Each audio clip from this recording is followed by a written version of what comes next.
Why should we break our backs stupidly paying tax? Better get some untaxed income. You've got to pick a pocket or two. You've got to pick a pocket or two, boys. You've got to pick a pocket or two. There are very few game studios that can claim to have as great an impact on game design writ broadly as Looking Glass Studios. Their work on System Shock 2 is widely known to be some of the greatest game design in immersive sim history, having influenced numerous later games that are considered classics in their own right. System Shock 2, however, while perhaps the most famous Looking Glass game nowadays, isn't the only world-shifting game by Looking Glass. Before System Shock 2, there was Thief. Looking Glass's 1998 first-person sneaker is one of the most acclaimed games of all time and the studio's bestseller. The game would go on to spawn a trilogy that would be directly responsible for the creation of numerous franchises like the original Deus Ex, the Dishonored series, and even a 2014 remake that was panned by fans. As a longtime fan of Dishonored, I've often heard of and experienced the Thief series' influence, but never truly played the series myself. I'm not much of a retro gamer, and had always expected the original games to be a bit too archaic for my taste. With the development of my channel, however, I was struck with the idea to create a loose series of videos surrounding the Thief series and its progeny from Arkane Studios, which prompted me to pick up the collection on Steam and finally play through these titans of gaming history. This video will concern the Thief series, its creation, its design, and its eventual downfall. But moving forward, my next two videos will be discussing the Dishonored series, and then System Shock 2, Prey 2017, and Deathloop.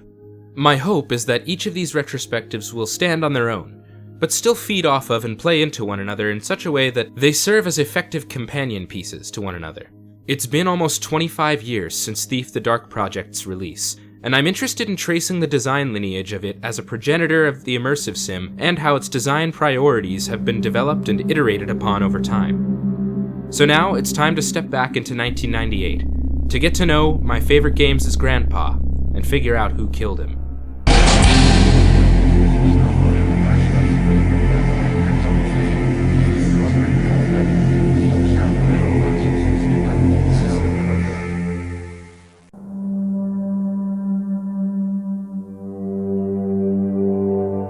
The first thing you'll notice when booting up Thief the Dark Project, or its expanded edition, Thief Gold, is that it won't run properly on a modern PC.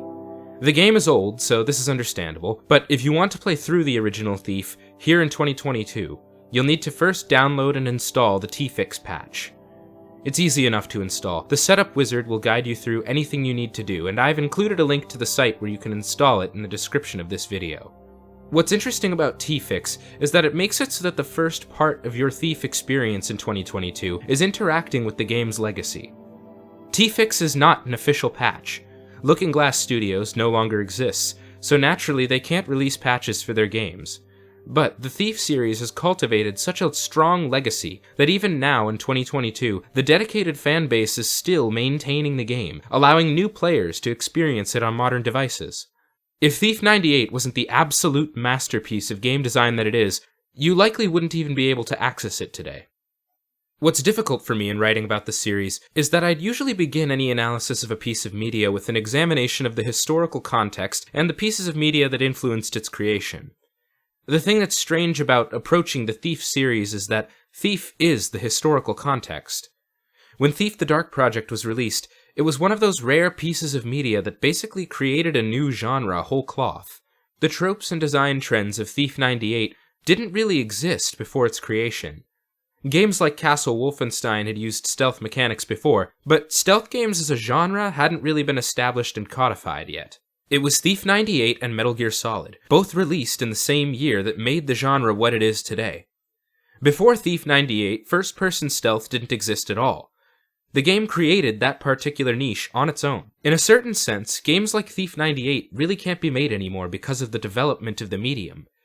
In 1998, gaming itself was still pretty young, and 3D gaming was even younger. The late 90s was one of those few flashpoints that comes around only so often, where the technology for a new medium is growing just to the correct extent that design for it is still experimental but becoming widespread. It's in these kinds of cultural contexts that truly new design trends can be created. And Thief just so happens to be the origin point for some of those new trends. The design priorities established here in the original Thief are those that would go on to inspire Looking Glass's work on System Shock 2. So, in a sense, the entire existence of the immersive sim genre also owes itself to Thief the Dark project. It certainly wasn't the first immersive sim. I wouldn't quite count it as part of the genre, and Ultima Underworld and System Shock both came first. But it is the first one that is still relevant.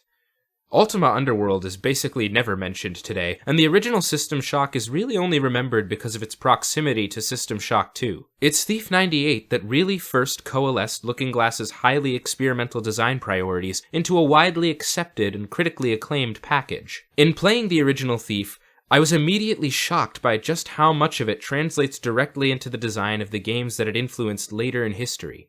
Loading up the game and playing through its earliest levels, I was surprised to find that almost every aspect of the original game's level design and narrative flow was essentially copied directly into games like Dishonored.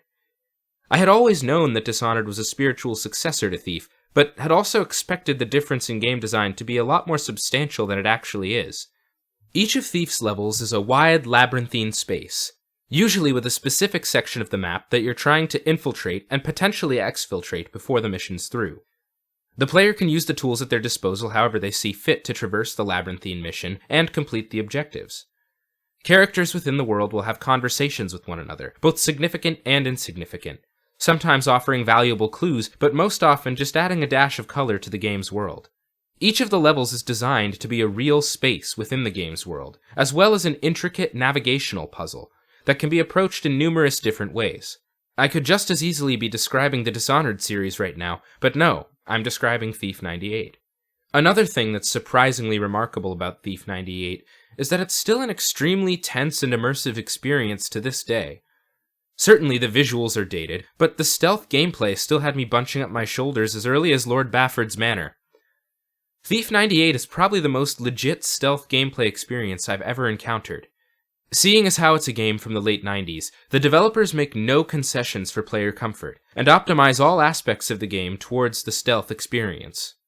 Many modern stealth titles, including Thief's successors, allow players supernatural advantages, or advanced technology to help them get an edge over the enemies that are trying to root you out. Thief 98 has no such amenities. It's down to the player and their tools to sneak through the level. Instead of using visual cheats that allow the player to keep track of enemies, Thief uses its most interesting contribution to game mechanics: sound. Thief 98 was the first ever stealth game to include both light and sound mechanics in its gameplay. When Garrett or any other character walks on a surface, their footsteps will make variable levels and types of sound, depending on what type of surface it is. Carpets and rugs are nearly silent, whereas stone and metal are loud, and there are a million different gradients in between. I think the team at Looking Glass even took the shape and size of rooms into account when designing the sound levels, as there are certain areas where sound echoes or is more amplified. All this to say that in Thief 98, sound is both a weakness and a weapon. If you aren't careful about where and when you're moving and what sounds you're making, you will get caught. But at the same time, sound allows you to keep rough tabs on where enemies are in relation to you, without breaking the player's immersion by giving them special powers. Thief 98's light systems were also revolutionary for the time, but are a bit less impressive nowadays. The only major pieces of HUD in Thief 98 are the player's health, represented by the small shields in the lower left-hand corner of the screen, and the light gem at the bottom center. The light gem allows you to gauge how strong the light wherever Garrett is currently standing is, which is key to your survival. In the light, you'll be easier to detect, and vice versa. The light mechanics in Thief 98 are a great idea, but they wind up making detection very touchy, since there isn't very much gradient in terms of how much light the player can be in before being detected. If the light gem is glowing at all, enemies will spot Garrett instantly, and sometimes it feels like they have eyes in the back of their fucking skull. This isn't the biggest problem, however, as if the player is standing still in the dark, they're basically completely undetectable. For reference, at one point during my playthrough of the 5th mission, Assassins, 2 guards walked through a dark, narrow room that I was waiting in. They both literally bumped into me and didn't notice me at all, since I was in the dark and I wasn't making any noise. Now in this case, I wasn't technically in the direct path of the 2 guards, so maybe that's why this happened, but in my experience with Thief 98, the darkness makes you basically invincible, which deals a serious blow to the tension the game works so hard to establish in the first place. The case referenced here isn't the only example of darkness's overpowered resistance to enemy detection, but it was the most brazen in my experience with the game. Watching Thief speedrunners especially shows just how overpowered the darkness is. There are people who are so intensely skilled at the game in a way that I certainly am not, that can just basically run through entire levels, hopping in and out of pools of shadow with people never really noticing them because the light mechanics dictate that when Garrett's in the shadows, he basically doesn't exist. Despite the somewhat immersion-breaking light mechanics, Looking Glass still manages to produce a highly immersive experience. I've already mentioned that the game doesn't provide the player with any magical abilities, expecting them to rely on sound and their mechanical tools to make their way through the level. But it also doesn't provide players with things like a detection meter or even a consistently updating map. Later stealth games will give the player some kind of direct way of seeing when an enemy is able to see them, but Thief 98 completely cuts this for the sake of immersion. This can make it kind of hard to tell whether enemies have detected you sometimes, but it contributes to the tense atmosphere. The line between an enemy being aware of your presence and actually having detected you is somewhat blurred by the fact that dialogue triggers are the only way you have of truly gauging their mental state. This means that anytime you're hiding from enemies in a gray area of the lighting system, you're going to be extremely on edge, wondering if you've been caught or if you still have a chance to avoid detection. And it is extremely important that you avoid detection. Thief is a true stealth game, in that the mechanical challenge is sneaking through the level. Garrett does carry a sword and a few other offensive weapons like his bow's standard arrows, but these tools are damn near paperweights in your inventory. Fire arrows offer Garrett the ability to push back in combat a bit more effectively, but they're usually quite limited in number, always loud, and cause splash damage, meaning they're only viable at range. In Thief 98, the blackjack is truly mightier than the sword. Engaging in open close quarters combat with even one enemy is close to suicide on account of both the extremely clunky sword combat and Garrett's own fragility, dying in only 2 or 3 hits from an enemy. In my experience with the game, getting spotted by an enemy is essentially a game over. It's possible to escape sometimes, and it is technically possible to win a sword fight. I did once or twice in my playthrough, but usually you're better off just loading your last save if you get caught. Even if you do manage to escape your pursuers after being spotted, it often leads to a cascade effect, where guards who've become alert will alert other guards, and it quickly becomes extremely difficult to regain your stealthy footing. Sneaking is the only real viable way to make it through a Thief level. If the main mechanical challenge of the original Thief is the stealth gameplay and infiltrating a level to steal the treasure, the secondary mechanical challenge is actually navigating the level to find that treasure in the first place. As I said earlier, the maps in the original Thief are part of the immersion. There is no developer-drawn perfect map that updates the player as they sneak through the level. Instead, players are given maps that Garrett would actually be using in the reality of the game world. They're crude hand-drawn sketches made by your fence or some other inside informant, and they're frequently unreliable or incomplete. The player is able to take notes by typing on the map, but half the time making sense of where the different rooms on the map are in relation to you is difficult enough as it is. You have to be paying careful attention to where you start the level, and then which entrance you infiltrated the level through, if you even want to be able to tell where you are in the compound. There are often portions of the level that aren't even found on your map, which is both immersive and intensely frustrating. Particularly in my least favorite mission in the game, down in the Bone Horde, there's a massive, sprawling series of tunnels that is completely missing from the map. This is because the tunnels are natural formations, created by the Burricks, aggressive, acid-spitting creatures that have a tendency to dig through the ground near the city.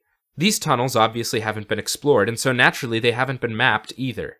In most games, you would be given a map that slowly updates as you traverse the level, but Garrett is a master thief, not a master cartographer. So the player is forced to navigate the maze of largely samey and annoying tunnels with no way of knowing the correct path, or where the dead ends they've already explored are. Missions like Down in the Bone Horde are the parts of Thief's legacy that have been left in the dustbin of history. They're immersive, but in the wrong ways. Immersive sims are predicated upon engendering a desire to explore and spend time in the game's world, and the character's shoes. Levels like Bone Horde or The Lost City, and their frustrating, confusing, and frankly boring level design, have been streamlined out of the world of game design for good reason. And it goes to show that while Thief 98 is extremely influential, it's by no means a perfect game. Bonehorde, unfortunately, is an early portent of a sad trend in the original Thief. While the player doesn't get access to any supernatural abilities in Thief 98, the game does bring in supernatural monsters like zombies and the aforementioned Burricks. Several levels in the game rely on these enemies as their primary form of resistance to the player, and without fail, each of these levels is pretty much terrible. Thief 98 is at its most engaging when you're traveling through the actual lived-in spaces, the human parts of the city, the parts where you get to learn about the world's lore and drink in its strange half-Middle Age, half-steampunk design. In human-centric levels, you're infiltrating a noble's manor to steal some precious treasure from them. You'll hear ambient dialogue from the guards and servants, or find notes in the world that serve as both flavor text and key instruction to help navigate the level and succeed. You're often dropped into Thief's levels with no idea where the actual final goal of the mission really is, and it's these ambient pieces of world design that help you find your way around in a natural and immersive way. When you're traveling through these wild and apocalyptic parts of the city instead, there's none of what makes the main level design interesting. Creatures can't talk and they can't take notes, so you're not learning anything about the world, and the contextual information that you can pick up to help guide you through the level is missing for the same reason. It adds a level of difficulty that is not enjoyable. Navigating the level becomes trial and error, rather than a case of careful observation and investigation, and you start to feel like you're just bashing your head against a wall. While the supernatural missions are uninteresting, the world of Thief 98 certainly is. I mentioned before that the game is set in an odd half-steampunk, half-Middle Age world, and I think it's worth talking about just how cool and odd this aesthetic really is. You'll spend the first mission walking through Lord Bafford's manor, and this estate is basically the platonic ideal of a castle from the Middle Ages. And then, directly in the next mission, you'll be pitted against the Hammerites, who have things like security cameras, and operate an entire factory based inside of a defunct mine. Then there are the even stranger parts of Thief's world, like Constantine's manor, where the line between the real and the magical are blurred more than any other location. When it's revealed that Constantine is actually the ancient pagan trickster god, the design of his home, which you explore twice in the game, becomes an interesting commentary on the character. Constantine's manor is a building that feels normal on the first floor, and then the more you move up through the structure, it stops making sense and devolves into chaotic natural space. Rooms are flipped and twisted upside down. Natural hallways blend in with the man-made until eventually the space you're walking through is more grotto than mansion.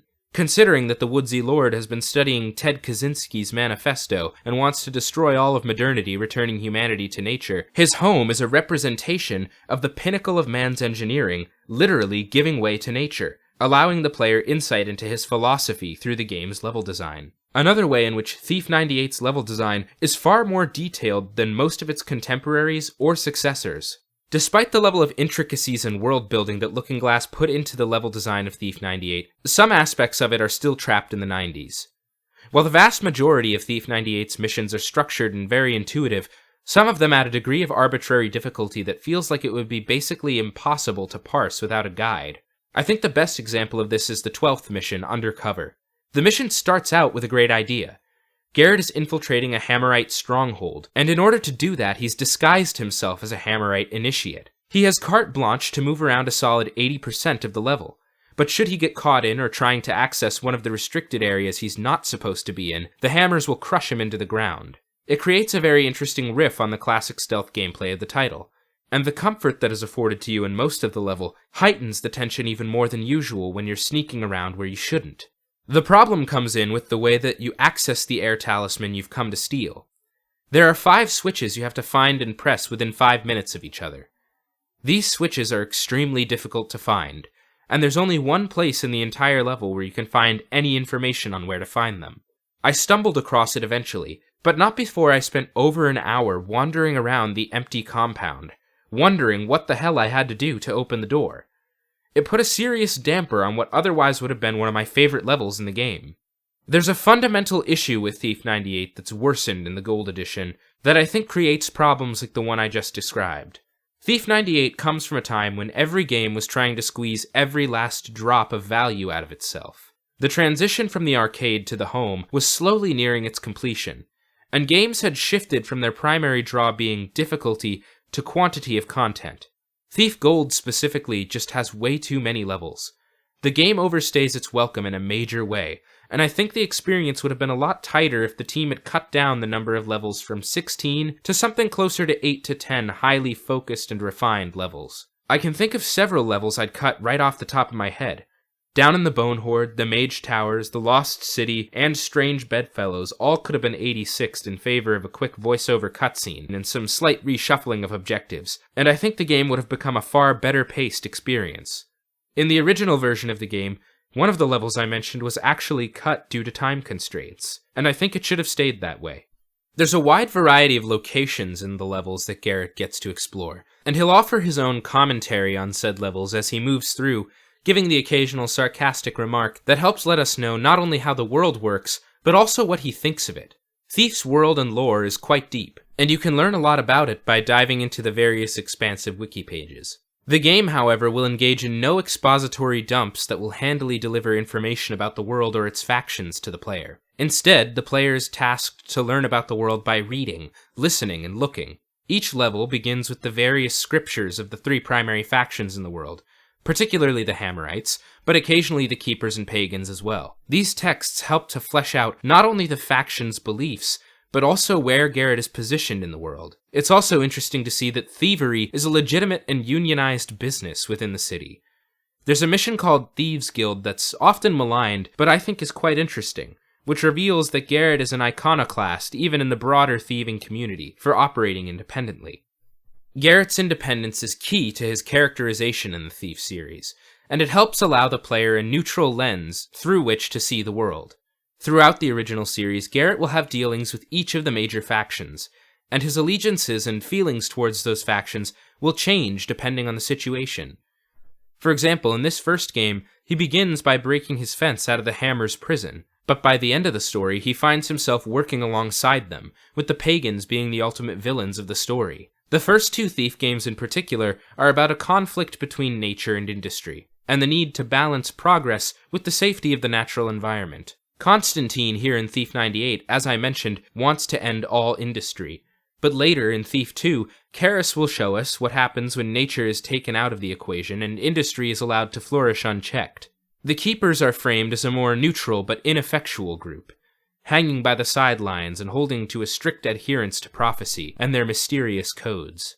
Garrett, being the neutral but active party, acts as a balancing agent. He does what he wants for himself, but when somebody's going to threaten the existence of life as everyone knows it, Garrett steps in and knocks them down a few pegs. In the original Thief trilogy, there's no group that's wholly good or evil. There are certainly good and evil characters, but no faction is perfect, nor is our protagonist, which leads to a sense of reality despite the dark fantasy aesthetics and vagaries.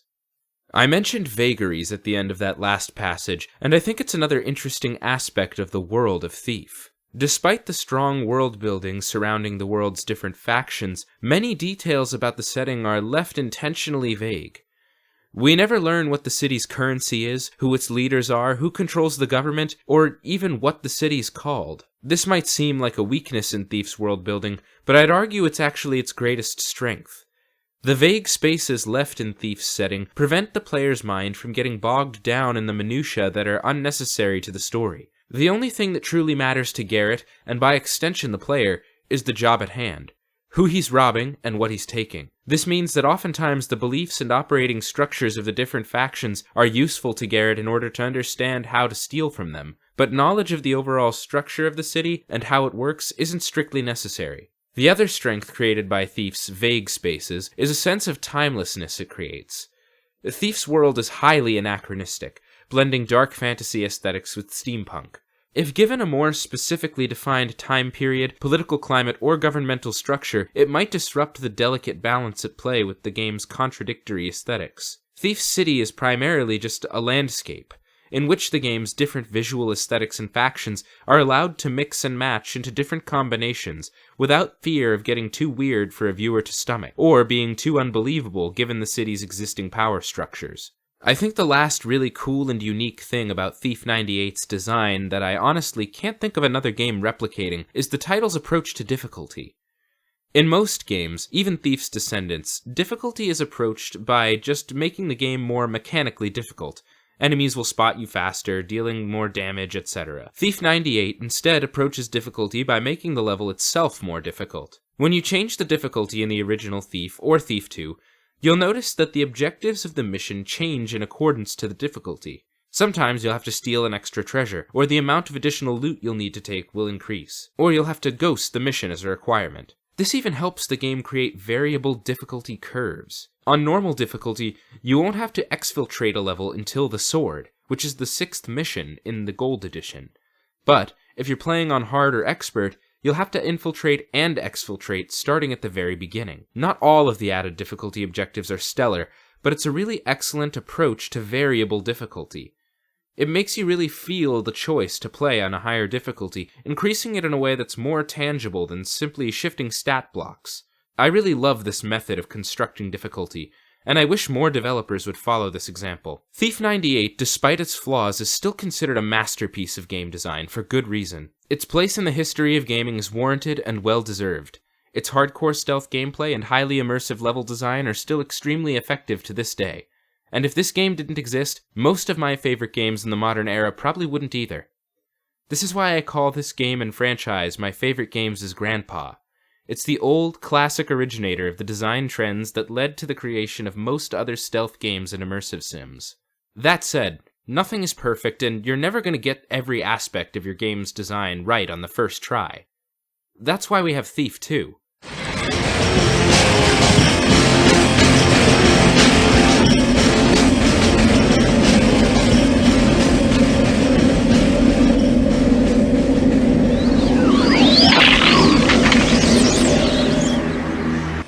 Thief the Dark project released to nearly universal critical and financial success, so of course the game would receive a sequel.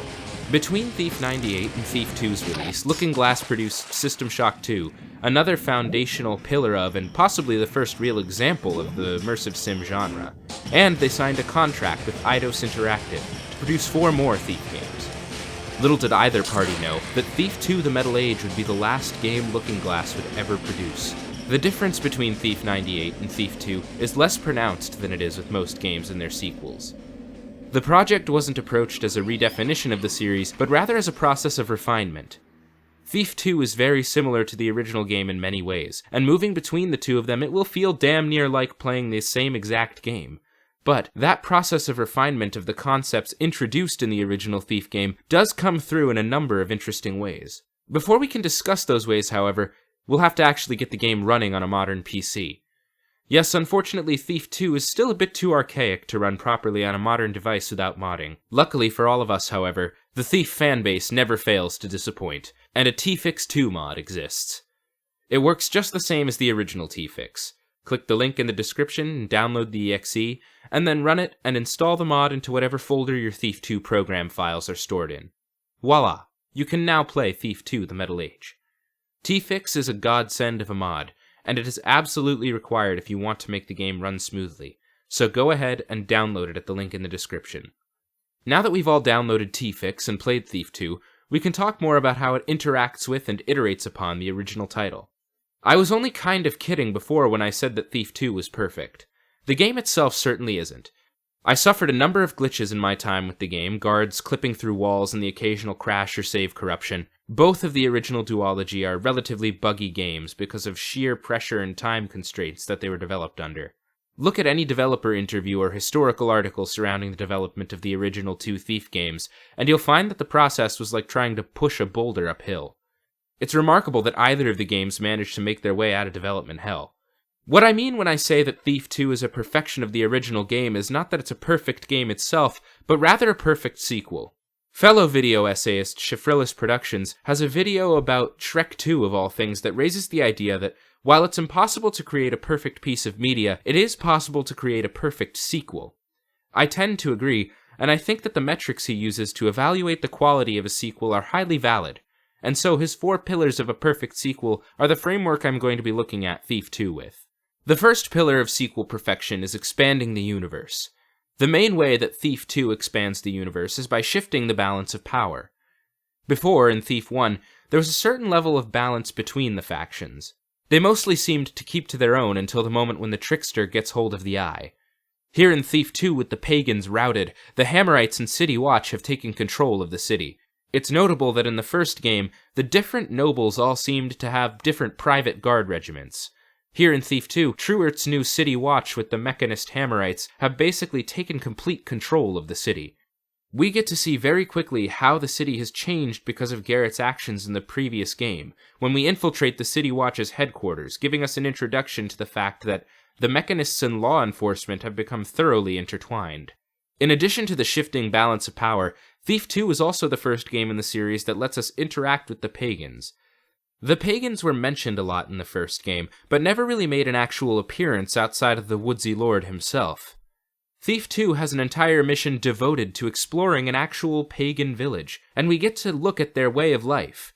We see that they're mostly just normal, peaceful people who want to be left alone with nature, far from the chaotic caricature that the City Watch and Mechanists demonize to make the people of the city accept their tyrannical rule.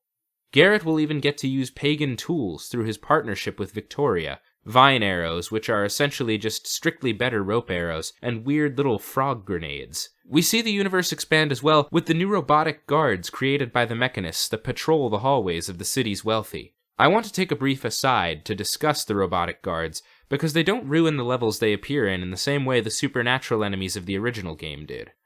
Firstly, their design is much more interesting, with their strange faces and ornate golden steampunk-style details on all of their bodies. They're also just so much more compelling as a concept than simple zombies, and have much better defined strengths and weaknesses. In Thief 1, holy water would destroy most supernatural enemies quickly, but was in limited supply and only lasted for a short period of time. They could also operate in basically the same way as human enemies without any of the diegetic indications of detection. Thief 2's mechanical guards can talk, so not only do we know how they've spotted us, but they can also contribute to the world building by quoting Mechanist scriptures that let us understand what the Mechanists' beliefs are. They even have the voice of the game's main villain, Karis, the Mechanist leader who props himself up as a living god. So even though he's not there in person, his presence is unavoidable in many of the levels. The Builder's children can also sniff you out a lot easier than most human enemies once they've noticed you, but they only follow very specific set patrols through the level before detection, meaning they're a lot easier to avoid if you know where they're going. The Mechanists and their machines bring us to the second criteria, which is continuing the story in a natural and interesting way. Thief 2's story is the exact way that one would expect Thief's story to continue after the first game. As I mentioned, it feels very natural that killing the trickster of the first game would lead to a power imbalance in the world that the Hammerites would take advantage of. This power imbalance also makes the shift in level design priorities happen easily, without feeling weird. There's a real, in-universe reason for why the city is less natural than it's ever been, and why you don't explore many of the wild or decrepit sections anymore. Those areas of the city are literally ceasing to exist because of the events of the plot with the Mechanist's machinations. It just so happens that the changes that the world of Thief is going through lend themselves to putting more of the kind of levels out that were great in the first game, while excising the kind that were unlikable. Thief 1's supernatural levels were pretty much universally panned, even at the time of the game's release. Looking Glass here course-corrected and produced levels that gave us more chances to exercise Garrett's thieving skills, and did so with a story that's a natural progression of the game's world, and exactly follows what was foreshadowed at the end of the first game. The third pillar, expanding on the themes of the original, is one that I have to adapt a bit. These ideas were written originally to apply to film criticism, so in their original form they're pretty much exclusively narrative. Games media brings the added level of mechanical evolution, and so I would include both thematic and mechanical expansion in the third pillar when talking about video games. Despite this change, Thief 2 still answers this pillar quite well. I'll begin with the ways that it expands on the themes.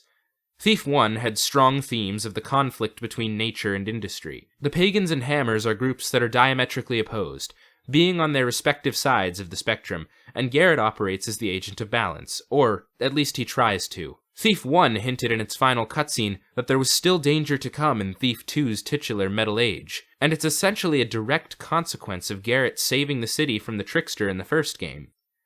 The narratives of Thief 1 and 2 are in an interesting dialogue with one another, the first saying that nature should not supplant industry, and the second saying that industry shouldn't supplant nature.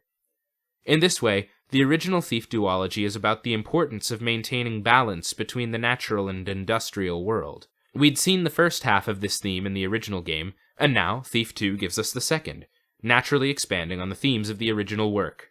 In terms of mechanical expansion, I already mentioned how Garrett's toolset is vastly expanded. All of our tools from the original game are still here. Moss arrows to make loud floors quiet, water arrows to douse torches, rope arrows for climbing. In addition to all those tools, Garrett now has access to the previously mentioned vine arrows and frog grenades, but also scouting orbs, which are a sort of thrown camera that lets you see an area from a safe vantage point, and the new falling and invisibility potions. The real place where Thief 2 expands upon the mechanics of the original, however, is in the level design and mission structure. Thief 2's levels all follow the golden rule of Thief, that being that the spaces you traverse should be both lived in and logical. We have none of the boring, confusing, samey hallways of Down in the Bone Horde here. Instead, it's nearly 15 straight missions of the level and environmental design that made the original Thief the success that it was. The only difference between the great levels here and the ones there is the fact that these levels have been optimized for stealth.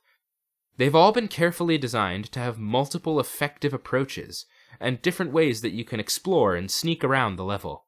The thing that's really different about Thief 2's levels, though, is the objectives. In the original game, there were a few times when we had to do something a little bit more out of the ordinary, like escape or break from Crag's Cleft prison, but for the most part, levels all followed the formula of infiltrating the level, stealing a treasure or treasures, and safely exfiltrating the level. Here in Thief 2, from the get-go, we break the pattern. The very first mission in the game, Running Interference, is a really cool and different mission for the series. You aren't stealing anything. You're clearing a path for your buddy Basso to break his girlfriend out of her cruel mistress's house. It's a take on a sort of escort mission that's different from the usual type.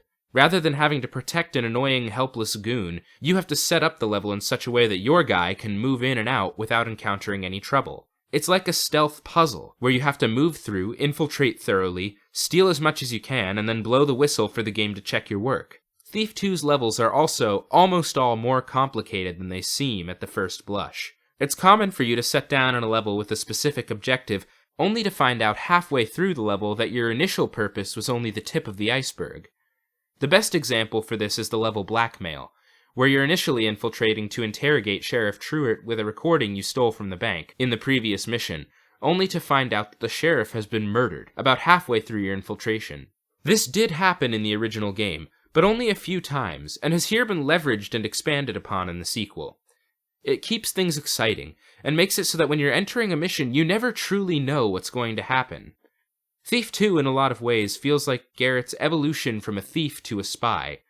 There's missions centered around eavesdropping on important conversations, tailing informants, stealing important documents. I mean, hell, even the bank robbery is about stealing a recording with important information on it, rather than stealing any valuable object. Certainly, in all these missions, you can steal plenty of different kinds of loot, but Thief 2's levels are far more centered around espionage and sabotage than they are theft. The shift in Garrett's characterization from thief to spy is actually what plays into our fourth pillar of a perfect sequel, leaving a strong impact on the franchise. It seems, based on the ending of Thief 2, that Looking Glass is trying to have Garrett's arc conclude with him joining up with the organization that trained him, the Keepers. The cutscene shows Karis's ironic death at the hands of his own rust gas that he was hoping to use to destroy the city, and then shows Garrett meeting with Keeper Artemis and asking to learn more about the prophecies of the Keepers. Looking Glass's confirmed plan for the cancelled Thief 3 was for Garrett to join up with the Keepers. Garrett, over the course of the game, has gone from an apathetic, self-interested loner to somebody who's more actively concerned with using his various skills to maintain the balance in the city that he's been keeping unintentionally for these first two titles. As far as I can tell, the developers at Looking Glass have directly stated that this was the goal of Garrett's character arc in this game, moving him from being apathetic to a more traditionally heroic character, and I think they succeeded. You really feel like this wasn't the same kind of thing as the Trickster heist. It feels that Garrett has maybe finally accepted that his abilities have more important uses than lining his own pockets. If that's not an indelible impact on the franchise, then I don't know what is. So, as you can see, Thief 2 pretty much nails every aspect of creating a perfect sequel. In my opinion, it's a strict improvement over the original game. I do see some people complain that the tense atmosphere of the first game has been sacrificed in the creation of the levels, but I couldn't disagree more. I couldn't possibly count the number of times that I jumped because I was moving through an area and then noticed the mechanical whir of a mechanist camera, having to start frantically searching for the source of the sound. If anything, I think the atmosphere has been improved, since I don't need to deal with those damn zombies anymore, bless the builder. Obviously, this is a matter of personal opinion, but to me, the tense and stressful atmosphere of the original game never came from zombies or supernatural horror. It came from being somewhere you weren't supposed to be and doing something you weren't supposed to do. It's the fear that you might get caught, not of what's going to catch you. It's the feeling of having to creep through or crouch in the shadows, because if you don't, someone or something much stronger and much more dangerous than you will pull you out and absolutely destroy you. It's not as though the supernatural aspects of the first game have been completely removed either. There are still several surprise occasions where supernatural elements rear their head in Thief 2, and honestly it's more effective when it does, because they feel like these appropriately weird and out of the ordinary parts of the world. There is, however, one part of the original game that Thief 2 doesn't really manage to improve on, and that is the game's unfortunate pacing. The pacing of Thief 2's individual levels is far better than that of the original game. Some of them are extremely long, but don't feel unnecessarily so. Life of the Party, specifically, is an amazing mission where you have to trace your way through a prolonged infiltration section on the roofs of the city, then giving you a deep insight into not only the villain Karis's plans and beliefs, but also a masterpiece of level design to explore. The mission is long, but every minute of it feels like it's worth it, and has purpose. It's the sheer quantity of content in the level that makes it long, not just wandering around looking for which hall to go in next. The unfortunate thing is that Thief 2 overall is just a few levels too long. There are 2 missions at the end of the game, Casing the Joint and Masks, that feel pretty much completely unnecessary to the broader story of the game, having you infiltrate the same mansion twice in order to steal a prototype of one of Karis's servants' masks. You're just left wondering why one of these levels wasn't left on the cutting room floor. We've never done a casing mission before. Why does Garrett suddenly need to start doing it now? And then, of course, there's sabotage at Soulforge. Dear God, where do I start with sabotage at Soulforge? How can I possibly convey to you, dear listener, just how much this mission made me want to tear my fucking hair from my skull? I don't think a video game has made me feel this frustrated since I fought Quadraxis in Metroid Prime 2 when I was 12 years old. The conceit itself seems to be a good one. Break into Karis's sanctum, the Soulforge Cathedral, and reorient his scheme so that the servants he's created to destroy all organic life in the city go off inside his airtight chamber and put him down for good. The first half of the mission is actually awesome. Seeing Garrett sneak around the Soulforge to build his own knockoff guiding beacon and pull the switcheroo right under Karis's nose. The atmosphere here is top-notch. Karis has replaced all of the living mechanists with his builder's children, giving us that classic character exploration through level design that Thief is so well known for. It's also very unnerving, because to this point, all of the levels have involved a mixture of human and robotic enemies. Here, it's the first time that we're truly left alone with the robots, and it feels quite strange to hear nothing but their weird mechanical repetitions of Karis's phrases, constantly walking around, spouting his dogma, holding him up as a god among men. It's truly creepy. Then, you place the phony beacon, flip the switch from A to B, and suddenly remember that the mission isn't over yet. The first half of Soulforge is long and compelling enough to be its own mission, but on top of that, there's another second section that's as long as the first and about 4 times as difficult. There's barely any supplies, and you're required to make your way through the other half of the facility, which is crawling with builders' children, cameras, and death traps of 100 varieties, in order to flip 5 or 6 more switches depending on your difficulty setting. This section alone killed the entire mission for me. It's just so fucking arbitrarily, cruelly difficult, to an extent that you don't see in modern games. That's not all, too. On top of the new crushing difficulty level, you're not doing anything that interesting. The first half of the mission is compelling because you're sneaking around using Karis's own blueprints against him. Here in the second half, all you're doing is navigating one of the most infuriating death traps in gaming history just to flip some switches. If Soulforge had been just infiltration, building and switching the beacon, and exfiltration, it would have probably been one of my favorite levels in all of gaming. Instead, its potential is wasted. And for what? Making the level more difficult? Making it longer? Soulforge, like many Thief levels before it, is a casualty of the 90s penchant for arbitrary, cruelty, and abstraction in game design. and paired with masks encasing the joint, it makes it so that Thief 2 still officially overstays its welcome. Perhaps, had Looking-Glass had more time, they would have been able to edit out some of the bloat that plagues both of the original Thief games. Unfortunately, pretty much every Thief game is a product of a rushed development cycle, which makes it all the more remarkable that these first two games are still broadly as great as they are. Unfortunately, in our society, the prioritization of short-term profits leads to products being rushed and underdeveloped. The Thief 2 development cycle seems to have been particularly hellish, though. I watched a little Making of Thief 2 video that I found on YouTube, just a series of clips of the development team being interviewed, and one quote particularly sticks out to me. The devs are asked what it's like to work at Looking-Glass, and one of them says, quote, "You can work any hours you want, as long as you work 18 a day." End quote. 18-hour workdays.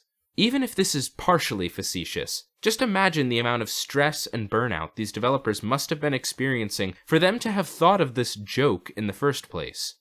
We know, of course, that this is not a joke, and highly unethical crunch times are the norm rather than the exception in the games industry.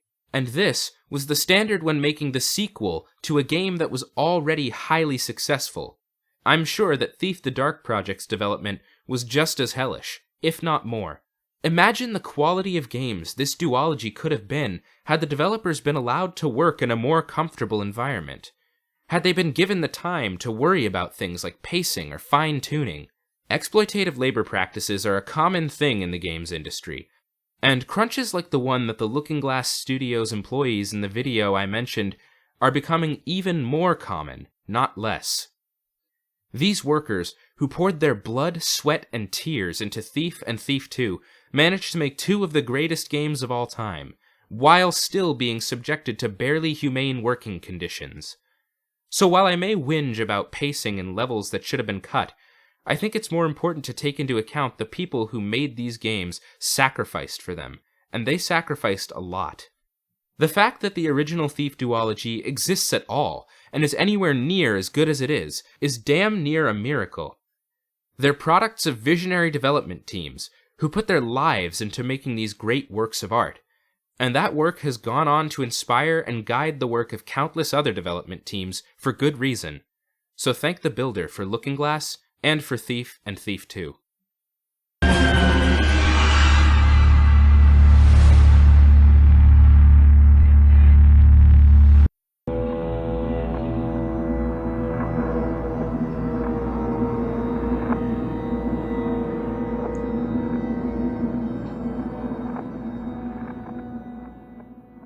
Unfortunately, only 2 months after the release of Thief 2, Looking-Glass Studios was forced to shut down due to poor financial standing. Despite the fact that their games are now considered pillars of design, and have gone on to inspire countless different studios and series, Thief's original developers were shut down and scattered to the winds. In the years between Thief 2 and Thief Deadly Shadows, the franchise was acquired by Ion Storm, developer of the original Deus Ex and the home of many former Looking-Glass employees. Deus Ex was released the same year as Thief 2, and was heavily inspired by the original game's design priorities, being an archetypical example of the immersive sim. So Ion Storm was certainly a natural place for Thief's production to move to. What's strange about Deadly Shadows is that just like Thief 2, it would be the final game that Ion Storm would ever develop. It seems that producing a Thief game is the kiss of death for a development studio. Deadly Shadows is a very complicated game to analyze in context with the rest of the Thief series up to this point. When I began playing this game, I absolutely hated it for basically the entire first half of its runtime. The game is 10 missions long, and of those 10 missions, I wasn't on board for the first 5, literally evenly down the middle.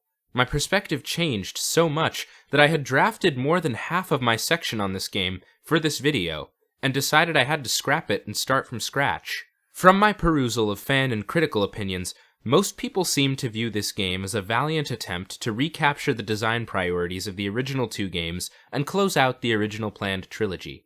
I think there's some truth to this, but probably not as much as people say. The game has a solid 85 on Metacritic from both fans and critics, which means that across the board, most people view this game as quite good.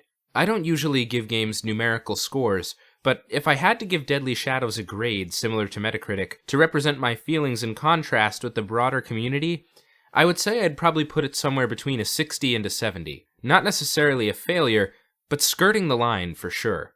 I think there's one major reason why Deadly Shadows is looked upon so favorably by fans, despite its obvious deficiencies in comparison with the previous games. When you look at developer diaries from Ion Storm on GameSpy, you can tell that the people who worked on Deadly Shadows obviously had an extremely large amount of love for the series and a good sense for how a level in the Thief series is supposed to work. Deadly Shadows' story even hems very close to what was planned by Looking Glass for Thief 3 in its early stages of development. For the entire first half of the game, I was wondering who had written these developer diaries, because the level design showed nowhere near the understanding of the design of the previous games that the developer diaries seemed to suggest. Then, I played the back half of the game, and realized that all the best levels were being saved for last. From the point where I played the House of the Widow Moira onward, I slowly grew some affection for Deadly Shadows, and came to my conclusions as to why the early levels were so weak by comparison. That being the two age-old enemies of the Thief series: publisher meddling and a rushed development cycle. Almost all of my big issues with Thief Deadly Shadows, I think, can be explained by these two causes in some way. I don't have any concrete evidence of this, but a lot of the problems are things that I think reek of both of these issues. Before we begin, I should also mention that while modding is not essential to play Deadly Shadows, the game is significantly improved by installing the Sneaky Upgrade. The Sneaky Upgrade is a mod that makes a lot more serious changes to the game than either of the T-Fix mods did, but installing it will make your experience with Deadly Shadows vastly more enjoyable. I think that a big part of the reason why I didn't like the first half of this game is the fact that I played it without the Sneaky Upgrade properly installed. My installation had malfunctioned, and so I was experiencing the game without any of the myriad fixes that the Sneaky Upgrade adds.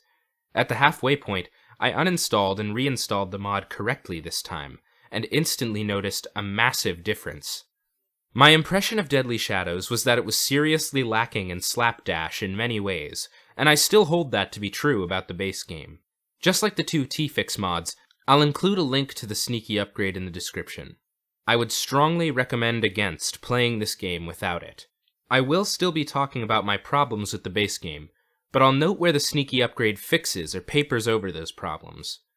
In this retrospective, I've continually been amazed by the amount of effort and unpaid labor that the Thief community is willing to put into these games. The Sneaky Upgrade is even more of a testament to the historical significance of the Thief series.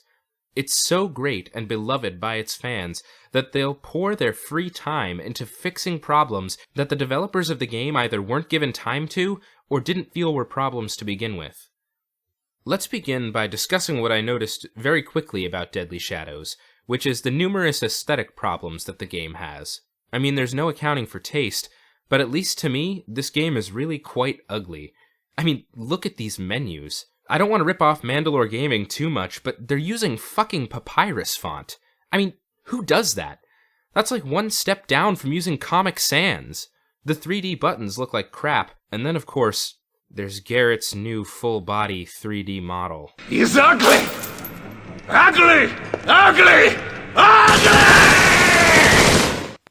Now that is a face that only a mother could love. On top of that, if you don't have the Sneaky Upgrade, the briefing cutscenes from the original two games have been removed entirely. Again, I can't stress enough how much the Sneaky Upgrade saves this game.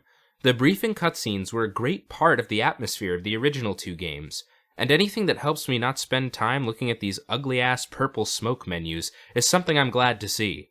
Again, this is largely down to aesthetic taste, but Deadly Shadows will never hold a candle to the art from the original two games, even if nobody's mouth moved in them. Then, of course, there's the elephant in the room. Even Deadly Shadows' most ardent fans have to admit that the movement in the game is just absolutely awful. It becomes apparent very early in your playthrough of Deadly Shadows that Garrett moves like a shitty marionette with half the strings cut. When discussing the first two games, I didn't even have to talk about the movement because they worked totally fine. Garrett was a smooth agent in the world who moved where you wanted him when you wanted him to. In Deadly Shadows, Every movement you make is riddled with jerkiness and feels sluggish. It feels like Garrett got drunk before the heist and just went stumbling about the level trying to find the treasure. That's not all, too. The movement is riddled with glitches as well. It was a frequent occurrence during my playthrough that I would jump, and Garrett would simply refuse to return to the ground. There was another time when I accidentally climbed into a chest, and I was simply incapable of getting out, and had to reload a save about 20 minutes of progress back. These issues improve somewhat with the sneaky upgrade. The abysmal lean around corners function is made a lot more bearable, and the basic walking becomes a lot smoother. But the problematic glitches that I mentioned still happen frequently, and no matter how hard they tried, the modders just couldn't quite paper all the way over Garrett's sluggish and uncanny movement. So why is it that the game released in 2004's movement feels like absolute shit, whereas the two games released 4 or more years earlier feel like they could be damn near modern? It all comes down to the decision to make the game playable in both third and first person. Garrett was given a full-body model, and because of this, the camera seems to have difficulty balancing the two perspectives. This is what I would describe as adding novelties for novelty's sake. Thief is the series that pioneered first-person stealth gameplay, and the games are clearly meant to be experienced from that perspective. The first-person perspective is key to what makes Thief so immersive and tense. We see what Garrett sees, so we identify with him more personally, and feel like we're in the position that he's in. When I can zoom out to third person at any time, it dissociates me from Garrett's experience, and reduces the immersiveness. The third-person mode doesn't even feel any better than the first person. Both modes are extremely sluggish, jerky, glitchy, and uncanny. So what we have is a change that goes against the established series formula in a way that doesn't add anything to what made the series special in the first place, and actively detracts from the gameplay experience. It's novelty for the sake of novelty. Essentially a stunt to try to make sure that this new sequel has nifty features to put on the back of the box. These design decisions are the exact kind of thing that stinks of publisher meddling, especially with a studio like Ion Storm, who can prove that they understand the franchise and its design priorities. It's a shame, too, because not everything that's novel about Deadly Shadows is bad. The devs didn't need to shoehorn in a third-person mode when they were already adding a semi-open world to the game. Between missions, Garrett is placed back into a city hub that he has to navigate and sneak through to sell his loot, buy new items, complete small objectives, and then travel to his next mission. I know that at first blush, adding open-world mechanics to a Thief game sounds like heresy, and I felt that way for the first half of my experience as well.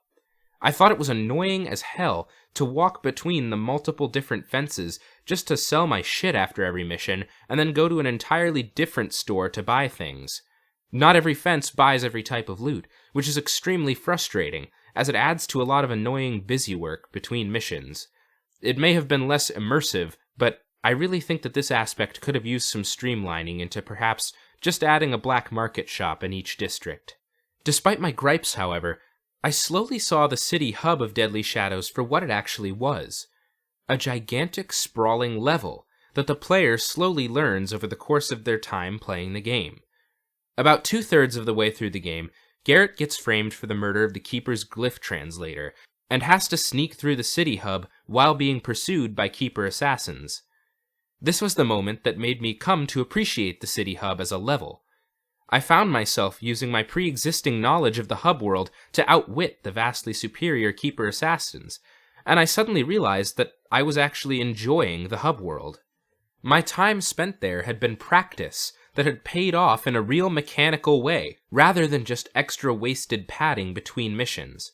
I knew where different resources would be, where the best paths through the shadows were, and how to move between each district because I'd been doing it already for 8 or so hours. It creates an interesting inversion of the Thief formula, where you feel like you're outwitting enemies on your own turf, rather than trespassing somewhere you're not supposed to be. The city hub is essentially the Thief level design ethos extrapolated to its logical extreme, creating a lived-in space that Garrett has to sneak through and blowing it up to a massive scale when compared to the size of an average level. It's definitely not perfect, but it's certainly an open world with far more purpose and far less bloat than most. Unfortunately, as much as I came to appreciate the design of the city hub, I have alluded multiple times that a solid half of Deadly Shadows' actual missions are extremely underwhelming.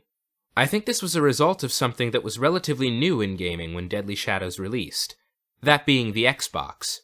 Thief Deadly Shadows was the first Thief game to be developed concurrently for both the PC and the original Xbox, and this shows in a few bad ways.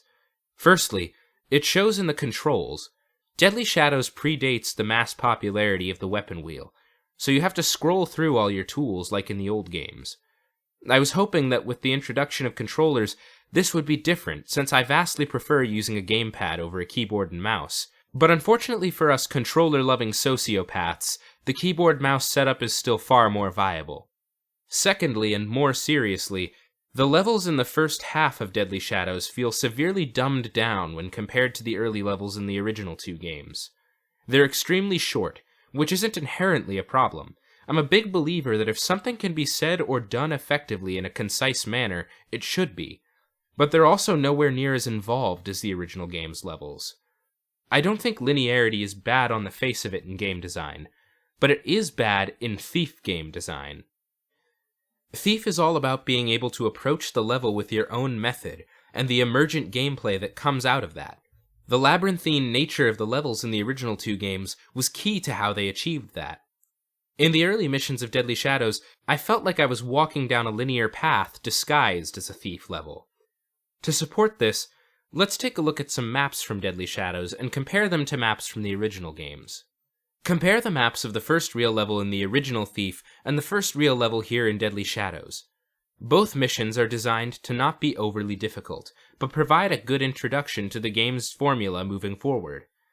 The map of Rutherford Manor from Deadly Shadows has half as many rooms per floor as Lord Bafford's Manor, despite serving the exact same purpose in the game. Notice also the shapes of the two maps. Lord Bafford's Manor is shaped like a realistic building floor plan, kind of blocky but also symmetrical. The Rutherford Manor is essentially no more than two intersecting straight lines with a couple of rooms on the side to create the illusion of depth. Still not convinced that the maps of Deadly Shadows have been oversimplified? Fine. Fair enough. Let's take a look at two more maps. The Hammerite cathedrals in the original Thief and Deadly Shadows should compare nicely. Notice how the Hammer Cathedral in the original game is firstly, multiple floors, and secondly, each floor is densely packed, with different rooms which come in all different shapes and sizes. The cathedral in Deadly Shadows is again structured in the same grid of intersecting linear paths that I showed to be the case with Rutherford Manor. Even if we take into account that there are technically multiple floors in the cathedral in Deadly Shadows, each room is the exact same size and shape, and even if you double the number of rooms presented in the basic floor plan here, then the level is only the size of just the second floor of the cathedral in the first game. These maps just aren't as complicated as they used to be, and it shows in the playing of the levels. The early Xbox hardware also imposed another unfortunate restriction on the level design of Deadly Shadows. Unlike the original two games, which loaded the entire level before putting you into it, Deadly Shadows is forced by the Xbox's low memory to add loading zones in between segments of a level. This seriously damaged my immersion in the levels before I installed the Sneaky upgrade, which removes the loading zones and makes it so that each mission is once again a complete unit. This was probably my second favorite addition in the Sneaky upgrade, behind the movement fixes. Thief's levels being one coherently explorable space is important to the level design of the earlier titles, and helps to make the simpler levels of Deadly Shadows feel a little less dumbed down. The early level design isn't the only thing that's been oversimplified, though. The structure of the missions and the world of Deadly Shadows has been as well. One of my favorite things about the original Thief duology was its approach to difficulty, changing the objectives of the mission itself based on what difficulty you're playing on. Here, mission difficulty has been unfortunately standardized, now only determining how much loot you need to collect in the level and how much unique loot you need to collect. This is just a huge shame, and I really miss the variable objectives of the original two games. To be fair to the game, a lot of the time the variable mission objectives boiled down to similar restrictions, but I do personally miss them. Not much more I can say other than that. In terms of the world, Deadly Shadows feels very oversimplified, especially early on. The third and fourth mission are probably the biggest things that contribute to this feeling for me.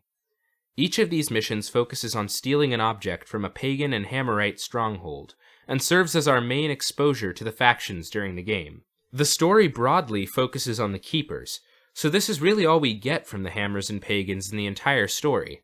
To my massive disappointment, both of these missions reduce the Pagans and Hammers down to their most basic archetypes, and seem to basically completely ignore the events of Thief 2. The Mechanist revolution of Thief 2 especially is treated as though it basically never happened. If you recall, in Thief 2 the inventions of the Mechanists were heavily tied into the way the city's law enforcement operated. Deadly Shadows has removed all of these technological advancements, as though they were never there to begin with, which seems like something that wouldn't actually happen and seriously reduces the complexity of gameplay. Hell, even some of the levels in Thief 1 had security cameras in them. In Deadly Shadows, there isn't a single piece of advanced technology that gets used against Garrett. I think the only elements of the original game's steampunk technology that were preserved are part of Garrett's toolset. The beautifully anachronistic world of the first two games has had the technological element basically removed for the sake of the new console players without any real explanation as to why, other than the game will sell more to new players if we simplify it. They try to paper over the lore implications of removing all the advanced technology in some very short notes about how the Hammerites had heresy trials, but I don't see why the City Watch would wash their hands of all of Karis's highly useful technology. Garrett's character arc from the second game is also basically completely ignored because of the presumed new player base. At the end of the Metal Age, Garrett seemed basically ready to join the Keepers. That change in his characterization is basically dropped and reused in the course of Deadly Shadows, in a way that feels kinda cheap. Garrett got over his edgy loner phase in the second game slowly, and through the course of several self-interested actions that made him realize his skills could be put to better effect than lining his own pockets. Here, he just gets contacted by the Keepers out of nowhere after stealing a big gemstone, and is once again begrudgingly helping them even though he had seemingly had a change of heart. It's not catastrophic to the story, but it's kinda just annoying to anybody who's played the prior two games, especially when you love Thief 2 as much as I did. Deadly Shadows also feels a bit more thematically flimsy than the other two games in the series. The original two games were in a very clear dialogue about the conflict between nature and industry. The Keepers had always been sort of a symbol of passivity in the world of Thief, misguidedly clinging to prophecies and being useless bystanders as the major events of the world unfolded, a group paralyzed by foresight. The point was always sort of that the Keepers were ineffectual and didn't actually really do anything to keep the balance like they claimed, rather just trying to facilitate their glyph prophecies coming true. Focusing on them here, I'm not really sure what the message is supposed to be. There's definitely a theme of the Keeper's magic being a crutch, as the villain Gamal uses it against them, but there's not really any strong allegorical implications. Maybe something against taking the easy way out or not relying too much on tradition is what I would say. Gamal herself is kinda just an asshole of a villain. There's a prophecy that somebody inside the Keepers is a traitor, and obviously they frame Garrett for most of the storyline. But the real villain is just some magic hag who's posing as a little girl, who really isn't built up in any way. In Thief 1, there were mentions of the trickster frequently before the levels, and you could find books about his existence. In Thief 2, Karis was present everywhere, from the Builder's Children to the Mechanist scriptures to the gramophones and life of the party. Gamal is kind of just a twist villain who's supposed to surprise you because she was the little girl. She's a lot weaker than prior series antagonists, and doesn't really do much to make the game more interesting. So by now you're probably wondering what I actually like about the design of Deadly Shadows. My answer is, of course, as I said, the latter half of the game. If you can make it through the weak levels that make up the early game, you will be rewarded for it. When I finally booted up the House of the Widow Moira, I was immediately shot back to the kind of level that I had liked so much in the original two games. From that point onward, the game was basically only good levels that were certainly shorter than the original two games levels, but brought back that lived-in and sometimes even the complex design that is so great about them. These later levels feel a lot more like the real deal, and of course, I wouldn't be talking about Thief Deadly Shadows if I didn't talk about robbing the cradle. Robbing the Cradle is one of those levels in games that people can and have written analyses as long as my entire section on this game discussing. It's easily the best part of Deadly Shadows, and I think probably the main reason why the game wasn't met with absolute derision upon its initial release.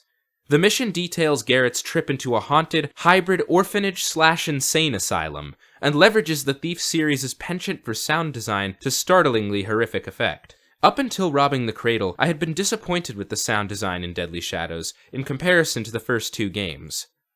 Sound has never mattered less in gameplay than it does in Deadly Shadows. I almost never used moss arrows in the game because if you're crouched, the sound you make is never really enough to get detected.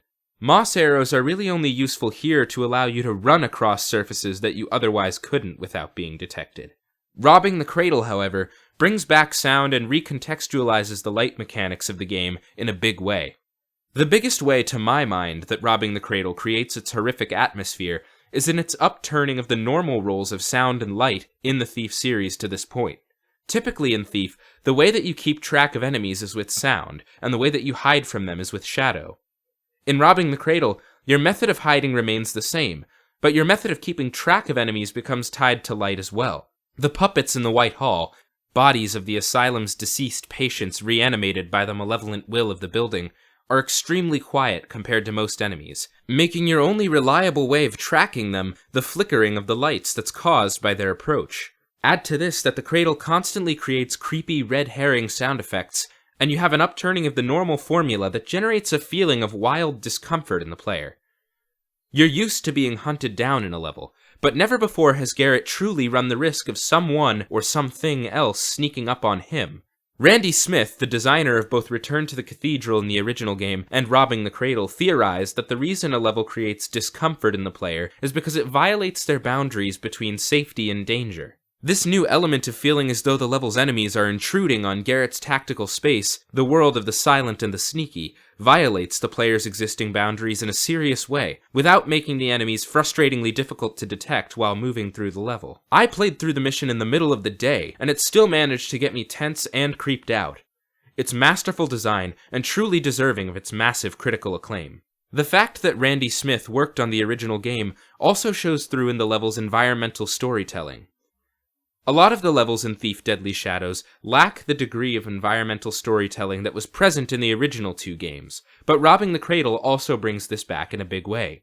You can slowly piece together what happened there, in the past tense, as you read the wonderfully creepy notes on deliberately botched surgeries and patient psych profiles. Once you've read your second or third note about how we can learn more from the mistaken lobotomies than those conducted properly, it's no wonder why this building is haunted as fuck. The Wikipedia article on Robbing the Cradle mentions Kieran Gillen's 10-page article in PC Gamer UK, and I strongly recommend giving it a read. His prose wraps up the feelings that the Cradle's level design engenders in the player far better than I ever could. There's a link in the description to a PDF download. Deadly Shadows is a game of extremely high highs and very low lows. It's a shame because when I play a level like Robbing the Cradle, I realize just how great an addition to the series this game could have been had there not been so much focus on adding things like novelty features, like the third-person mode, or dumbing down the world and series level design for presumed newcomers. There's so much about Deadly Shadows that is unrealized potential, and it's down to the fact that the game was rushed and dumbed down to appeal to the broadest possible market. Can you imagine how great this game would have been if the developers had been given proper time for polishing and the ability to treat the existing world and canon with more respect? Instead, we're left with a game that feels like it's trying to be baby's first Thief game, while also concluding a trilogy-long arc that's been building for 7 years. In trying to cater to both new fans and old fans, it instead caters fully to neither, and we're left with something that feels halfway like the games I loved, and halfway like a dumbed-down simulacra. It could be worse, though. I could have been playing Thief 2014.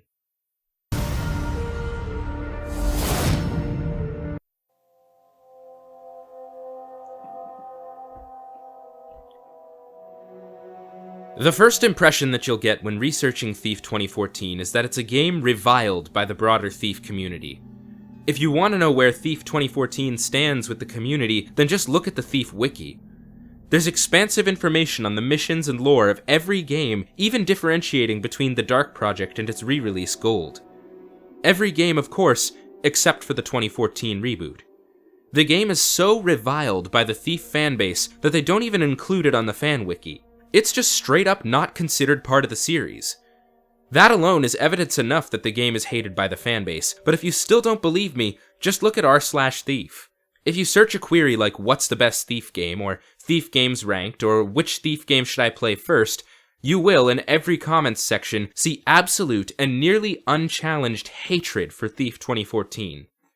Before going into this project, not having played or interacted with any of these games at all, even I knew of Thief 2014 as the bad Thief game. The game was so hated by the very people that made the original game so popular that the series has been dead ever since, and shows no signs of ever coming back. There have been a lot of people and forces trying to kill Thief since the franchise's inception.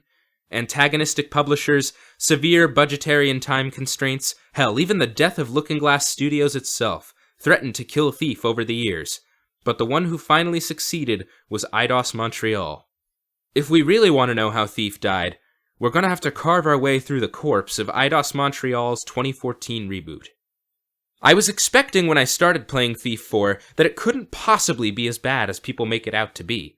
The games industry is notoriously hyperbolic, and games that suffer huge development hype cycles often fail to impress, but are really just middle of the road rather than the absolute travesties that gamers make them out to be. I'm happy to report that the gaming community has not been hyperbolic about Thief 4. Thief 4 is one of the most shameless misappropriations of brand identity that I've ever experienced. The game makes me think of a science experiment we conducted in my sophomore chemistry class. We coated a penny in a zinc solution, and heated it so that the zinc and copper mixed into a thin bronze alloy that looked like gold. This transformation was short-lived, however, as rubbing the penny with any level of real rigor beyond a light touch led to the golden sheen quickly stripping away. Thief 4 is just like this penny, a weak and watered-down simulacrum of the Thief experience that's coated in a AAA graphical sheen and some very surface-level series iconography. One of the things I noticed about Thief 4 was just how much it was shamelessly ripping off Dishonored. The original Dishonored game came out 2 years before Thief 4, and it's extremely obvious that the developers saw that game's success and thought they could ape it for better sales. That's right. Thief has jumped the shark so hard here that it's ripping off the game series that its own prior entries inspired. It's telling to me that the best mission in the game, Dirty Secrets, is basically a wholesale ripoff of Dishonored's mission, House of Pleasure, but without any of the mechanical or creative identity that makes that Dishonored level so good. I mean, look at this. If you've ever been to the Golden Cat bathhouse, the design here is basically exactly the same. It even rips beats from the level's story off wholesale, where you spy on art dealer Bunting's BDSM fantasy, only without the interesting aspect of using that against him for information. The brothel is far from the only thing that Thief 4 rips off from Dishonored like it was a video Brinquedo mockbuster called Lost Honor. I'll just list the things I noticed briefly. Magic powers that the Thief series has never used previously. Keyhole peeping, playstyle measuring, the plague, a Victorian time period rather than a medieval one, and the weird Aaron visions which are very similar to Outsider visits. Legally distinct, but very similar. Let's talk about Erin since I've mentioned her now. For some reason, Thief 4's developers thought that what Garrett really needed was a plucky, headstrong sidekick who dies early on in the game, but haunts Garrett throughout the story. This concept could have been fine if Erin had in any way been a likable character, but instead, she's annoying, overly confident, and obnoxiously snarky within the 15 to 20 minutes we spend in the prologue, and so every time she showed up throughout the game, it made me roll my eyes rather than wonder what happened to her. The game thinks she's some kind of compelling narrative through line, and you know what? Perhaps if she was a likable character, she would have been. But as it stands, she's simply an annoyance with plot relevance.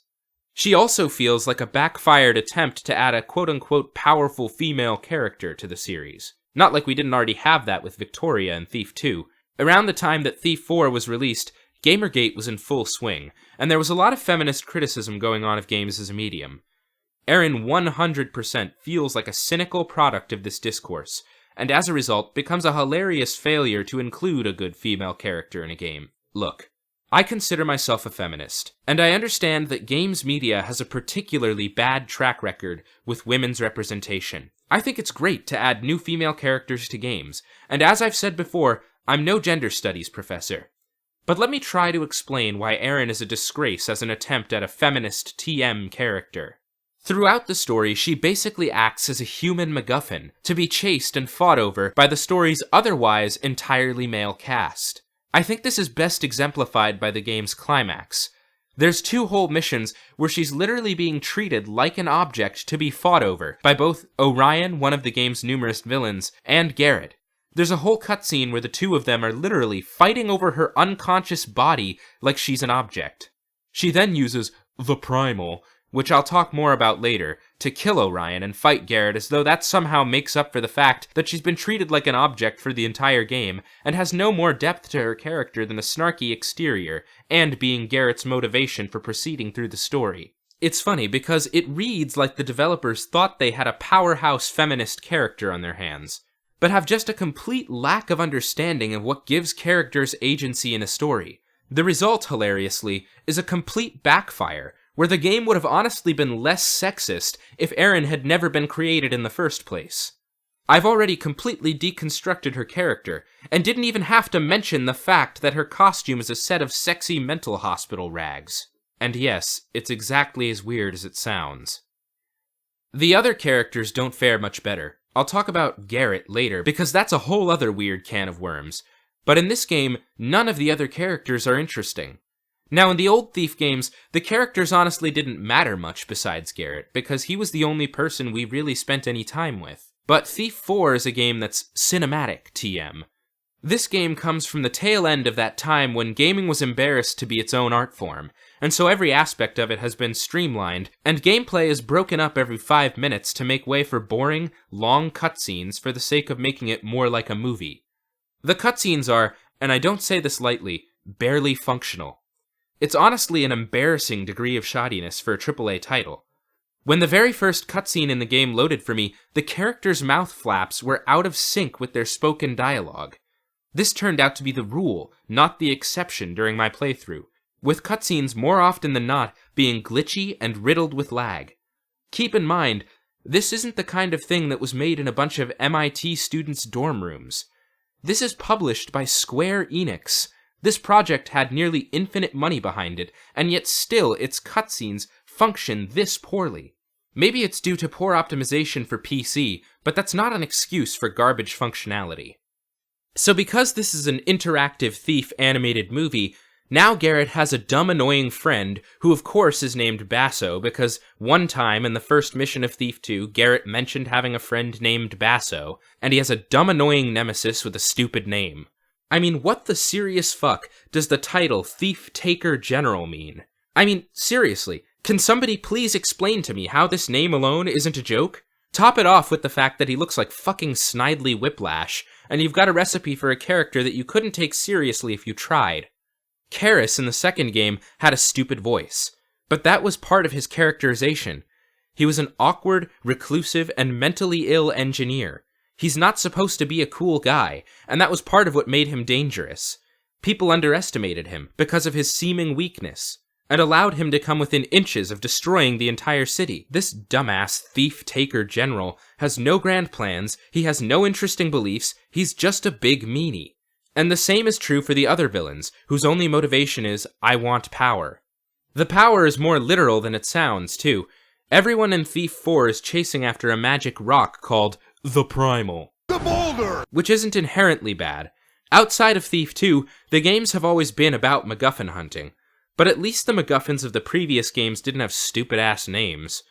I mean, compare the Eye and the Jacknal's Paw to the Primal. The Boulder!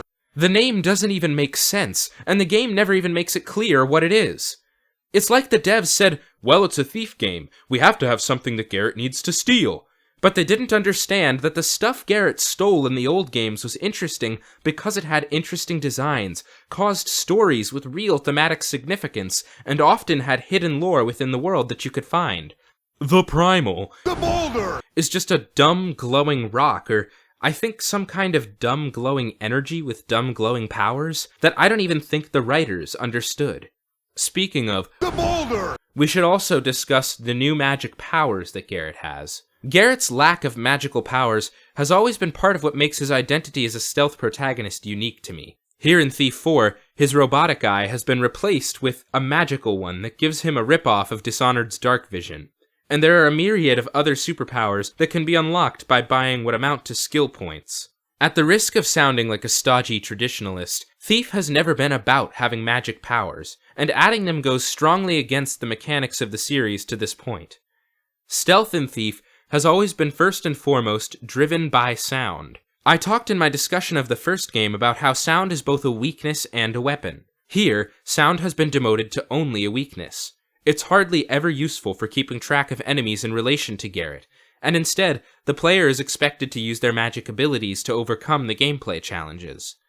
Ambient dialogue has been largely removed from the game, and when it does happen, the mixing is so off that it's basically never useful as a tool. Garrett's other tools, much like the sound design, are also less useful than ever. Rope arrows now only attach to very specific surfaces, and honestly, you barely ever even have to douse light sources. And a slew of Garrett's other tools have been removed completely. What else has been removed is the series' identity. The classic factions of the original Thief series are completely gone. There's some Keeper iconography, and a mission where you sneak around an abandoned Hammerite cathedral, but I counted 0 explicit mentions of either the Hammerites or the Pagans. The most I ever came across was a journal entry talking about how the Baron has outlawed the worship of the old gods. That's all fine and dandy, but religious orders don't just disappear overnight, especially those as entrenched in society as the Hammerites. I didn't like how Deadly Shadows watered down the Hammers and the Pagans, but here in Thief 4, they've just been erased entirely. The Keepers being gone makes a little bit of sense to me, since the end of Deadly Shadows heavily implied that their influence had been severely reduced by the destruction of their magics. I think it could have been a really cool idea to see the Hammerites and Pagans struggling to stay alive in this new era controlled by the Baron, but instead, the most interesting thing about the world of Thief has been just removed completely, likely for the sake of drawing in a new audience. That's one of the weirder touches of the 2014 reboot. Initially, I thought that this universe was just completely new, but actually the game is supposedly set in the same world, just multiple centuries after the original trilogy, starring a completely new and different Master Thief, who is also, coincidentally, somehow named Garrett. It's for the best, too, because this character is not the Garrett we knew in the older games. For the real Garrett, thieving was a job. It was his business that he used to pay off the landlord. For the fake mall Garrett that they have in Thief 4, thieving is a sort of grand mission and his identity. He does it because that's what Garrett does. He's constantly saying cringy lines of dialogue like, "It's not how much you steal, it's what you steal." Actually, Garrett, it is quite literally about how much you steal. How the hell are you going to pay for that giant-ass clock tower you live in unless you steal enough loot to cover for those pieces of unique treasure that you don't sell? Yes, in the most hilarious, out-of-character touch possible, Garrett has a little trophy room in his clock tower where he keeps all of the unique loot that the player can pick up throughout the game. Instead of creating a real character, Eidos Montreal has done here what most Hollywood studios do when they remake or reboot a franchise. An overly grandiose mythologization of a series brand identity that never existed. Thief isn't about trophies. It was never about trophies. Thief is about immersion. It's about exploring real spaces and inhabiting the worldview of a real character. This caricature is not Garrett. He's a puppet that was designed to look like Garrett so that Square Enix could make more money. God, this game is gonna give me a fucking brain aneurysm. That really is what it boils down to. I was left wondering why the developers didn't just make the game about a new, different character rather than using this weird half measure. The answer, of course, is cynical brand recognition. It's not a Thief game if you don't play as Garrett, so they have to include him, but his arc was completed after the third game, so they use this pseudo-reincarnation approach. The thing is, if Eidos Montreal really wanted this to feel like the same universe as the original Thief trilogy, then why did they erase all the traces of the factions of the original series? Wouldn't it have made more sense to capitalize on the brand recognition of the Hammerites, Pagans, and Keepers? Well, that's the thing. Eidos Montreal wants to have things both ways.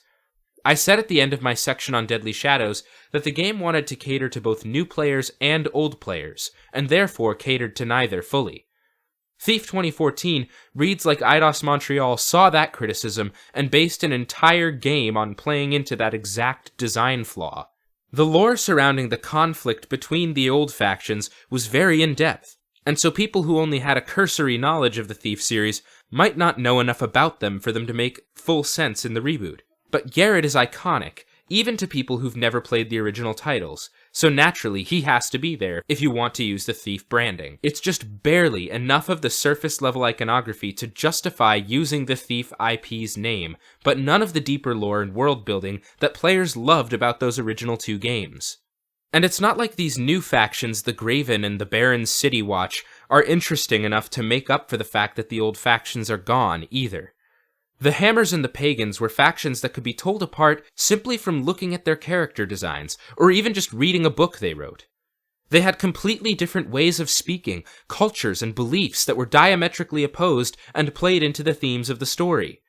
The Keepers were always enigmatic, but similarly, you could tell them apart from the Hammers and Pagans just by reading a note that they wrote. I think it's telling that in Thief 4, there are fewer notes left in the world than ever before.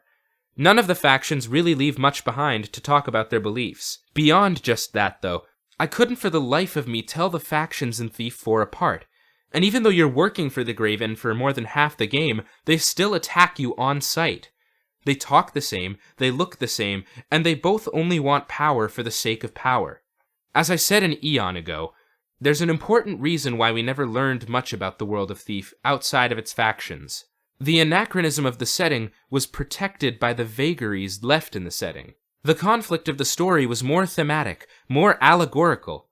It was a conflict between nature and industry, order and chaos. Here, we just have a bog-standard revolution plot against a government that I don't understand and don't want to understand, with a nice little touch of liberal both-sidesing by making the people who are revolting against a hereditary monarchy just as bad as the people in power. It's stupid, and I couldn't possibly bring myself to care. So the story and characters are dumb and uninteresting, and none of the interesting factions of the original series are here, and what replaces them has none of the thematic significance of what came before. But we still haven't gotten into the biggest crime of Thief 2014, its level design. I knew right away that this game's level design was going to be disappointing when the prologue greeted me nearly instantaneously with an objective marker.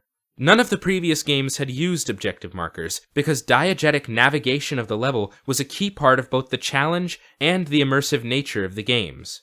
I don't think that objective markers are inherently bad. There's many games that need and make good use of them, but here in Thief 2014, the level design doesn't stand on its own without it.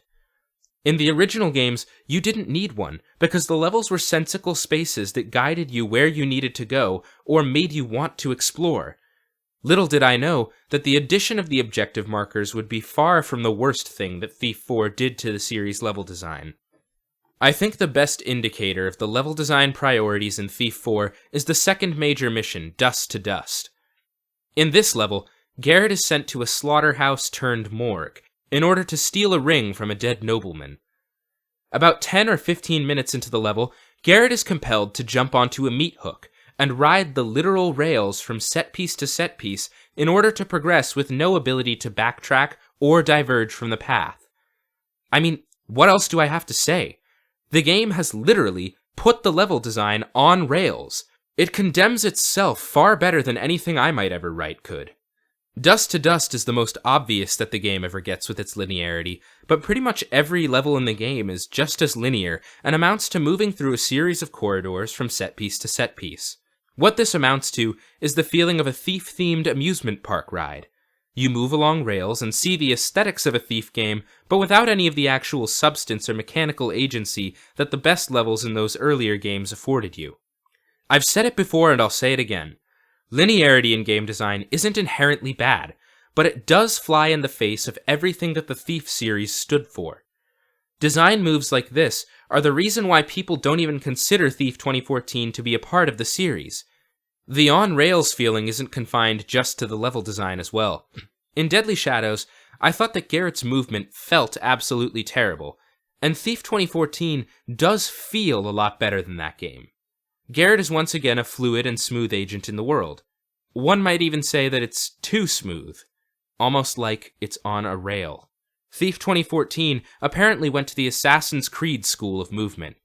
Almost all of the motion beyond basic walking through the environment is contextual.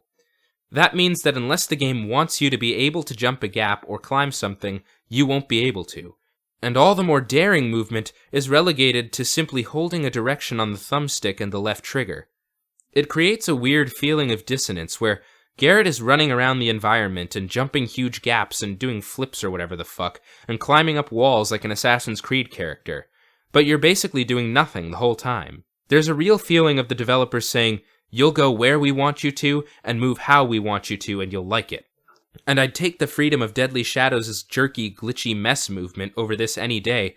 There's a secondary problem here as well.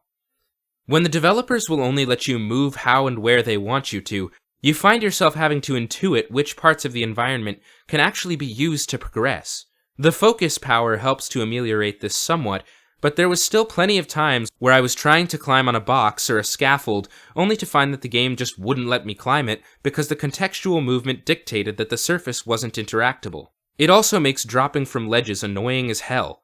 I couldn't possibly tell you what button actually lets me drop down off a ledge because it seems like at different times the contextual movement controls come into direct conflict with one another. Sometimes it was the left trigger that was supposed to get me down, and sometimes it was the circle button, but it was never reliably either. Somehow, Eidos Montreal managed to make a movement system for Thief 4 that simultaneously feels better than the movement of Deadly Shadows, and yet is infinitely more frustrating. While most of Thief 4 is an on-rails mess, there is part of it that's technically not on rails. It borrows the city hub world from Deadly Shadows, but lifts that part of the game without any of the reasons why that game's hub world existed. Deadly Shadows used its hub world as a way of creating a huge sprawling level, and multiple times had main story objectives spill over into that hub world to test your knowledge and navigational skills within it. Thief 4 uses its city hub the exact way that I was afraid Deadly Shadows would. It basically only exists as a way to waste time in between missions. Never once did a substantive main story objective bleed over into the hub world. I felt like a simple equipment purchasing screen like the original games would serve the same purpose as Thief 4's city hub, just with the annoying time-wasting objective marker chasing removed. You can't even put waypoints down on the world map, and Thief 4 has removed the series' compass, so learning to navigate on your own is frustrating. If you get caught in the city hub, you can't even move into a mission to escape like you could in Deadly Shadows. The level transitions will be locked until the alert goes down. There are side missions in the world, but I had no interest in pursuing them when the main missions were already this boring. If the main mission in your game is already causing me to have trouble staying interested, why should I interact with your side content? The answer is for you, dear listener. I played exactly one Thief 4 side mission for you. The mission I played was the hand-tailored mission, wherein the player has to sneak into a tailor's building in order to steal a robotic hand for a creepy engineer. I was surprised, considering how weak the rest of Thief 2014's level design was, to find that the side missions in the game are actually just miniature missions instead of hub-world activities. They play pretty much like one of the several set pieces that would make up a full-scale mission. It was certainly more effort than I expected out of the game. Typically, side content in AAA games is insubstantial and mostly serves to waste your time, so playing through hand-tailored for about 10 minutes was actually kind of nice. The problem is that these little side missions don't make up for the problems caused by the level design of the main missions. They're fine as side content, but when the content that's supposed to be the main game isn't really measuring up, it just feels like too little too late. Thief 2014 is a perfect example of what happens when a publisher decides to resurrect a beloved franchise for cynical reasons, and then traps the project in development hell for years.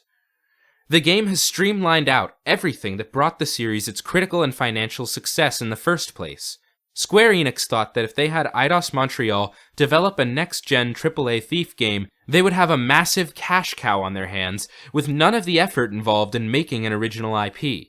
They thought that they could release a product that was shamelessly capitalizing on the IP without doing any of its due diligence, and fans would just buy it and love it because Garrett was on the cover and it was called Thief. They didn't realize that this IP wasn't for them, and they forgot one critical fact. To design a Thief game is no easy thing, especially one that does not wish to learn from those that came before it.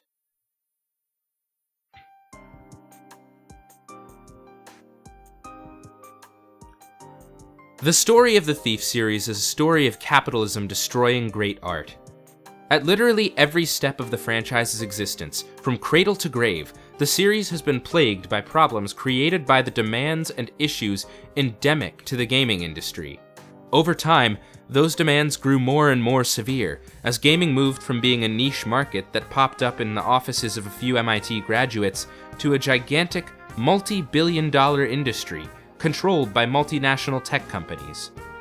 In the original Thief and Thief 2, we see what happens when a publishing company rushes games to completion in order to meet deadlines. The games were created by visionary designers who poured their blood, sweat, and tears into the creation of the game. The flaws that existed in those games were the results of two extremely troubled and rushed development cycles, taking place over an extremely short period of time. They were both art through extreme adversity, and their high quality seems to be a minor miracle. Deadly Shadows' existence alone is probably even more of a miracle, having survived the death of the studio that created it and changing homes. The problems that existed there, I strongly suspect to be from publisher demands to add back-of-the-box features that seem novel, and concessions that make the game more accessible to getting new customers. Thief 2014, on the other hand, is what happens when a publisher and studio have more power, money, and time than they have understanding of the series to this point. The game is obviously a cynical cash grab that was designed to be the quote-unquote AAA experience for Thief. A product which bears the name of the series and some of its iconography, but none of the more substantial parts of its design that made it great in the first place. Games like the original two Thief games, and to some extent Deadly Shadows, don't really get made anymore, for the exact same reasons why Thief 2014 sucks. Every game that gets released now has to be leveraged for every last dollar that can possibly be drained out of its audience, and because of that, things start to blend into a homogeneous, bland slurry, wherein no franchise can truly be allowed to have its own identity. It's a sad fact that honestly, games like even Thief 2014 are growing fewer and fewer, as publishers have realized there's more money to be made in the games as a service model. Nowadays, if you want to find a game like the original Thief, you need to turn to the indie market, where things are still a bit more wild. This retrospective has actually turned out to be far more depressing to me than I initially expected it to be. I got to know something that I had never truly known before, and came to understand and love one of gaming's most foundational titles, only to see how time and cynical big studio rot completely destroyed the very thing that gave rise to the massive industry we now know. Without innovative and visionary titles like Thief and Thief 2, the world of gaming wouldn't be what it is today. As the title of this essay suggests, pretty much all of my favorite games owe their existence to Thief and Looking Glass Studios. Even though Thief may have died, there are some places where its legacy has been carried on. It's been an inspiration to many people, and the design trends that it created still linger on, even if the franchise itself forgot about them. We'll probably never hear from Garrett again, at least not in any official capacity. But maybe that's for the best. There always comes a time for things to end and make way for a new generation. Thanks for listening, and come back again soon. As is the trend so far, I want to close with a brief thank you.